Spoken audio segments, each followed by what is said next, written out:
Let's scoot ahead though. Group D. Hacken 0, Paris FC 0. Something tells me this scoreline doesn't quite tell the story of the match. Not at all, man. This game was fucking great. And it's one of the things I like about football compared to like NFL in the USA. If an NFL game ends 7-0, there are roughly 10 trillion things I would rather do than watch an NFL game with that final score. There are technically draws in the NFL. So if a game ended in a 0-0 draw in the NFL, it would be derided as one of the worst games ever played. And that's what I love about this type of football is this game had everything and scoring chances and opportunities, and scoring itself is so difficult to come by. It was a cracker at 0-0. I cannot be told otherwise. In the first half, Hacken had 52% of the ball, so possession was close.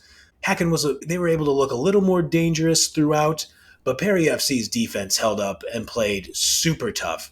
Per usual, Shimaka Inadozi was the absolute best player on the field. And I try not to, I know I do it sometimes, and I always say, I like a good overreaction, and I try not to go into full Twitter voice where everybody says, this is the best, and it's not close about like everything. And you're like, well, it actually is kind of close. Inadozi was the best player on the field, and it wasn't that close. You know, I'm not like, I don't want to say like she was like far, far, far and away, but anybody watching the match was like, okay, that's the best player here. Like she did everything. She was snuffing out attacking chances before forwards could get in any real kind of dangerous position. The attacker would take their first touch, and Inadozi is already smothering the ball at their feet. Like her instincts, her intelligence back there is just a triple plus. She looked great throughout the first half. And then in the 19th minute, Clarissa Larissi, she plays a cross into the box. And I got to say, from the broadcast angles that we had, that ball really looked like it was over the end line. Tennyson Sissoko, I don't begrudge any player for like protecting their face because you just naturally have an instinctual way of protecting yourself. She put her hands up like a wide receiver or a tight end, going back to the NFL comparisons. Sissoko puts her hands up like this, which you do not see players do a lot. Puts both hands up and fucking double handballs the ball in the box. Yeah. But she also very clearly thought the ball was over the end line. It felt like it was mostly reaction from her, but also kind of like, hey, I thought the ball was out. She immediately looked pretty sick to her stomach when the ref was like, no, that's a handball. Like, you can't do that. And she was like, okay. Like, even if you do think the ball's out of play like that, you probably shouldn't go up and try to snatch it like you're Kellen Winslow. That was a tough spot, and fully agree with you on Inadozi. Not only did she look great for maybe some of the insiders, more experienced soccer fans, but she also had one of the biggest plays in the match to the naked eye, which came as a direct result from this sort of gaffe from Sissoko. Yeah, and so it's the handball. Sissoko, she looks sick. She's like, okay, well, there's really no arguing my way out of this. And here comes Rosa Kafaji. Young player, but a good player. A very skilled player. Really good player. Knows how to rip the ball into the back of the net. And now it's put him on the boxing poster. Put Kafaji and Inadozi just right up in front of each other, face to face. And what do you know? Inadozi reads it perfectly, knew exactly where Kafaji was going with it, was all over it, pushes it away with a great dive, strong hands, strong dive. Kafaji immediately puts her hands on her head like, oh shit, she read it the whole way. And that kind of play, if you're Hacking, I just feel like everybody has to look at each other and be like, it's going to take a lot today. It's going to take a lot to beat her. Yeah, that was a golden opportunity. Inadozi, to say that she stuffed it would almost be an understatement. Yeah. I described Manuel Giuliano's goal earlier as a no doubter. This penalty kick was a no chancer. This one was just straight DOA. And Inadozi was all over it. Kafaji knew right away that she whiffed on it. But shout out to Rosa Kafaji because her ability to create offense for Hacken. Great. Once she has the ball and she gets a chance to look up field, she's just putting the ball right in the pathway of anybody that's interested. Just having her on your side, knowing, okay, Rosa got the ball, I'm going to start sprinting. And there's a 50-50 shot. The ball's just going to roll right into my path. She's unbelievable at that. Real luxury to kind of have a player like that on your team. Great watching her play. Kind of bummed for her in this moment just because it was a tough spot. For sure. And she's that's a really great point about her play. She has that style where it's like the players running around her. You can be excited off the ball because Kafaji will find you in the right spot. So It's like it helps the energy of the entire club when she's on the ball. And a great point about Hacken trying to create those opportunities. Here's a telling stat that I really thought like matched up, at least with my eye test as I was watching the pitch. I'm curious your thoughts on it.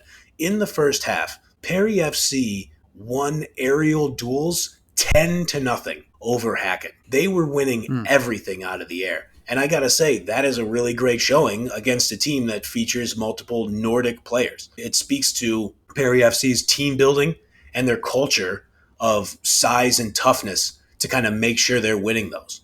Paris FC is just a tough squad. Yep. Everybody went to Hacken and struggled there in this group stage. And this, is in the running for the best performance for a visiting team going to Gothenburg. But I think Sawyer had a great game. Who's looked, not 100% on point like the whole, tournament. She was awesome. Ulhosin, she just keeps getting better and better.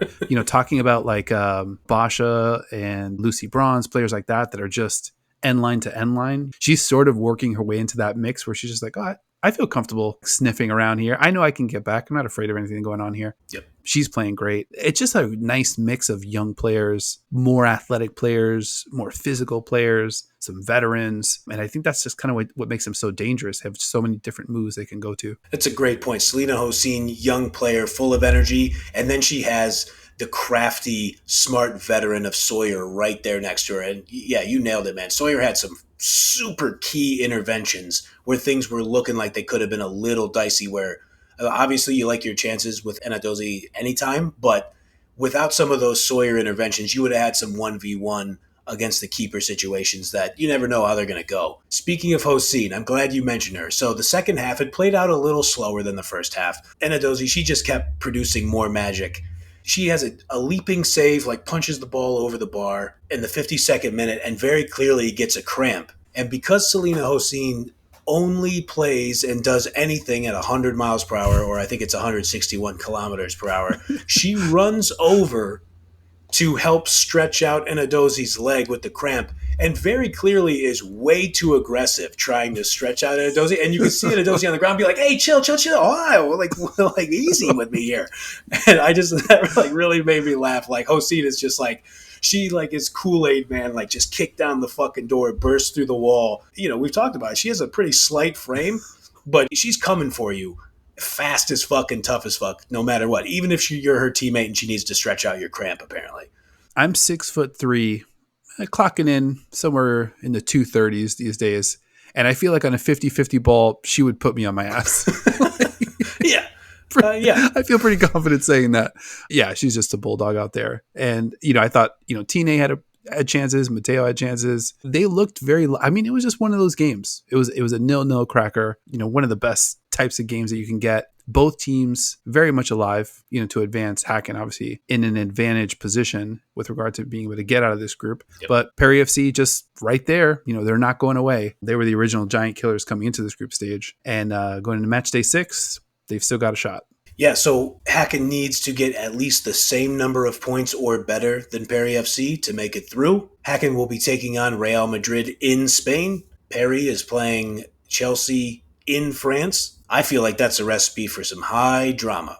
Absolutely, especially considering that, Hacken was the team that kind of like broke Real Madrid, Yep. Like really when they really needed a win, and Olga's just throwing everything that she can at that Hacken defense. I think there could be a little bit of get back, on the Madrid side where they're just like, we're not making it through and this team's making it through. Like, I don't know. I could see them really turn it up. And then you've got Chelsea, who has the group locked up, going to France to play Paris FC. They've obviously got multiple competitions that they've got their eye on. So we'll see what kind of a lineup they roll out there. But that's a real opportunity for Paris. And I believe, Hacken holds a tiebreaker over Paris, right? Yeah, because Hacken beat them 2-1 back in November. Yes, then they got it. So even if Hacken lose, Paris FC draws, Hacken still advances. But again, a lot of different combinations of what could happen for that second spot here in Group D.